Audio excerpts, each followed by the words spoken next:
এবং আ আরো একটা কথা একটু এক্সট্রাই বলছি, যেহেতু প্রেগন্যান্সি রিলেটেড, যে নতুন বেবি যখন বর্ন হয় এবং নরমাল ডেলিভারি হয়, বাচ্চাকে কিন্তু একটা ছোট্ট ক্যানেল দিয়ে এবং আমাদের বাচ্চা কি বলবো? আমরা যদি বলি যে প্রতিটা মানুষ যারা পৃথিবীতে এসেছে, আমাদের কিন্তু সিমিলার প্রসেস এর মধ্য দিয়ে আসতে হয়েছে।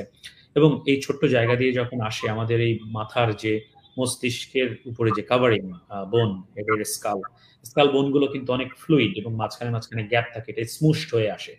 যারা বেবি ডেলিভারি করেছেন, ডাক্তাররা বা নার্সরা তারা ভালো জানবেন। কিন্তু অনেক সময় এটা বেরিয়ে আসার পর বা কারো হয়তো ভ্যাকুয়াম লেগেছে বা ফোরসেপ লেগেছে বেবিগুলো ডেলিভারি করার সময়, ওদের বিভিন্ন জায়গায় বাম্প হতে পারে, ইনজুরি হতে পারে, অনেক সময় ফুলে যেতে পারে। আপনারা অনেক সময় দেখবেন যে ছোট বেবি মাথাটা এরকম লম্বা হয়ে গেছে।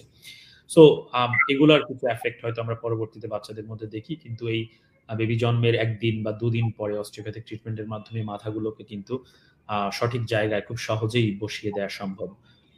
তো